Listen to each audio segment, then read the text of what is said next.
Olá pessoal, esse é o canal de cortes oficial do podcast da mineração, episódio completo na descrição. E nesse contexto todo, dessas mudanças, as pessoas, né, olham para toda essa evolução e essas possibilidades, porque isso aí são tendências, e falam assim, gente, e aí, né, por que eu preciso tá muito atento, né, encontrar um caminho profissional nesse processo? Porque é importante, né, a gente não viver a vida esperando que algo aconteça, que caia do céu, que as empresas façam por nós o nosso desenvolvimento ou ajude a gente nesse processo. A gente tem como trabalhadores, como pessoas vinculadas a qualquer organização, a responsabilidade também de buscar o nosso desenvolvimento e o nosso caminho. E eu vou contar para vocês agora uma história, que é a minha história. Por que eu acho que é importante, né, a gente mudar, desenvolver e se evoluir em qualquer área da nossa vida? Então, como eu estava contando aqui para o Dário, né, que é pernambucano, meu pai também é pernambucano, e meus pais, eles falavam assim, né, meus pais são muito simples, eles falam assim, minha filha falava assim, você precisa chegar lá. E eu não entendia, né, muito jovem, não entendia, gente, o que é esse negócio de chegar lá? E até que um dia eu conversando, entendi que era, tem que ser uma líder na organização, tem que ter um trabalho, né, que te deixe uma referência e que você possa contribuir para essa empresa. E aí eu trabalhei em várias áreas e em vários cargos, até eu conseguir chegar em analista sênior, aonde eu consegui também entender que eu gostaria de ser líder. E eu comecei a trabalhar para isso, me dedicar, conversar com meus gestores, né, para que eles me ajudassem nesse desenvolvimento, até que um belo dia eu consegui ser uma supervisora uma supervisora. E aí, vocês podem imaginar a alegria, né, dos meus pais e a minha alegria por ter conseguido esse movimento. Só que as coisas mudam, e assim como a gente está vivendo esse cenário de desafio, outros cenários de desafios, né, aconteceram nessa minha trajetória. E um belo dia, o meu gestor me chamou e falou assim, Carla, nós gostamos muito do seu trabalho, porém, infelizmente, não vai ter mais o cargo de supervisor. Houve uma reestruturação aqui na empresa e esse cargo está sendo excluído. Mas nós contamos com você na empresa como analista sênior novamente. Naquele momento, e ainda, né, sendo jovem, não tendo a maturidade para poder entender esse processo, eu pensei, essa empresa... meu chefe não gosta de mim, essa empresa não serve para mim mais, né? Para mim mais, eu preciso identificar uma nova forma de trabalhar. Mas eu fui para casa com aquela informação e pensei bastante. No dia seguinte, eu pensei e falei: não, eu vou voltar e vou aceitar novamente o desafio de estar trabalhando como uma analista. Então, eu voltei para o cargo de analista.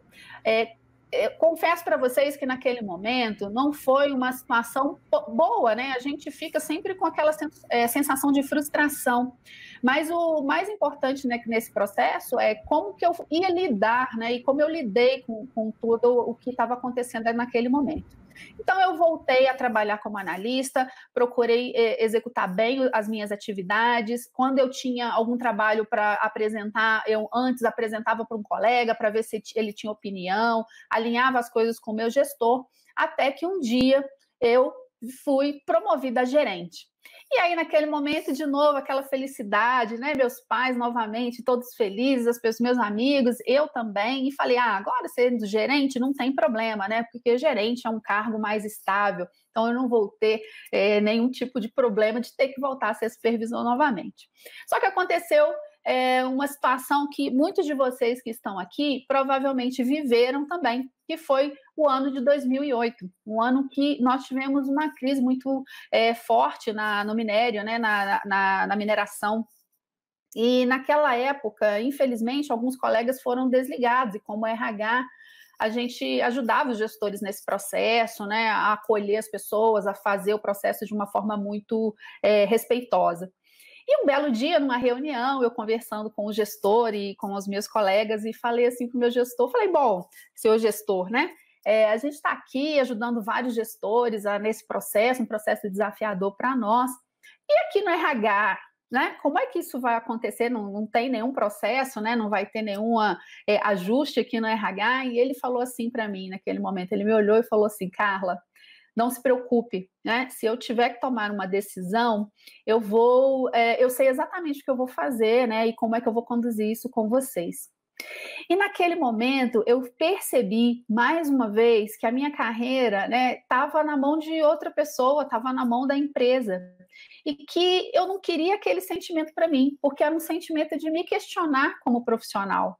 Como que eu ia fazer agora, né? Quer dizer, mais uma instabilidade nesse processo, mais uma vez eu insegura. E eu tô contando a minha história para vocês, porque eu sei que essa história ela não é só minha. Ela é de muitas pessoas, porque muitas pessoas compartilharam ela comigo.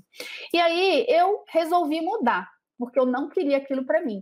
Eu não queria me manter naquela zona de conforto, eu não queria ter foco apenas no trabalho, eu tinha uma visão, né? Eu não tinha visão de quais eram as minhas possibilidades, eu já trabalhava na empresa há algum tempo, eu ficava esperando alguma coisa acontecer, aquela sensação de falta de reconhecimento, que a gente trabalha muito e o reconhecimento não vem, dúvidas e questionamentos sobre a minha carreira, como eu tinha medo da mudança, ia mudar um gestor, como é que isso ia acontecer, se ele ia gostar, se ele ia não gostar do meu trabalho, uma falta de tempo constante, e na época eu me lembro que eu falava muito sobre isso, não tenho tempo, não tinha tempo para estudar, não tinha tempo para exercitar, essas coisas que a gente vai deixando a vida passar, né?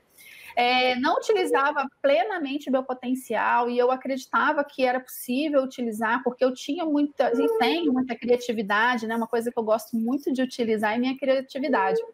E aí eu resolvi mudar. Como foi que eu fiz para essa mudança, né? Não foi um caminho assim da noite para o dia. Eu comecei a trabalhar com o autoconhecimento, então eu fiz alguns assessments pessoais e conhecer as minhas fortalezas e identificar o que eu precisava me desenvolver, né, para que eu tivesse fortaleza aí para seguir esse caminho. Depois disso, eu fui estabelecendo foco. O que eu queria? Aonde eu queria chegar? Né? Como é que eu queria me desenvolver? Qual o reconhecimento e quais as contribuições que eu queria dar para esse mundo? Qual era a minha missão pessoal e o meu valor? Eu fui identificando isso. E dos processos que eu mais gostei de fazer foi a parte do planejamento. Como eu planejei para poder executar, ter mais liberdade na minha carreira, saber, não depender tanto do que da empresa, né? Falar assim, não, se a empresa em algum momento eu não quiser mais essa relação, porque eu sempre brinco que é um casamento, né? Se esse casamento acabado com a empresa, como que eu vou fazer? O que eu vou fazer? Então, eu fui fazer o meu plano de carreira, como eu tinha que organizar, né? O que eu ia fazer, as estratégias que eu ia fazer e quais a ordem dessa estratégia. E aí tinha que colocar a mão na massa, porque não adianta um planejamento, né, sem a execução dele. É preciso que a gente tenha disciplina para essa execução. Então eu comecei a fazer, eu fiz um coaching pessoal, eu fiz mentoria, eu fiz várias formações, vários estudos, comecei a fazer contribuições e influências. Errei muito, acertei, aprendi várias coisas, né? Recebi muitos nãos nessa trajetória, mas eu fiz acontecer. Não é à toa que hoje, né, que eu recebo um convite desse para estar aqui conversando com vocês. É porque, com certeza, eu comecei a fazer uma contribuição e pessoas começaram a enxergar, né, a possibilidade que eu tinha de fazer esse compartilhamento aí de conhecimento. E uma coisa que eu fui aprendendo também é que quando a gente chega nos nossos resultados positivos e pessoais, nem sempre a gente celebra, nem sempre a gente comemora, e eu comecei a aprender a fazer isso também. Comecei a dar visibilidade ao que eu estava fazendo, fui reconhecendo os reconhecimentos através, né, do meu planejamento, fui deixando portas abertas para o novo. Então eu falo que sempre que alguém me convida para um trabalho, eu falo sim, né, vamos lá, porque eu quero viver e quero experimentar aquela oportunidade, e comecei a sentir sim uma realização pessoal. Hoje eu sou especialista em todas essas etapas porque eu vivi cada uma delas e também me especializei nelas para que eu pudesse ajudar pessoas na disciplina, na determinação e na realização dos seus propósitos, né? E eu acredito muito na melhoria contínua, para que as pessoas tenham essa evolução aí pessoal permanente. Gostou desse corte? Se inscreve no canal do podcast da mineração e até a próxima. O podcast da mineração é patrocinado pela Dassault Systems.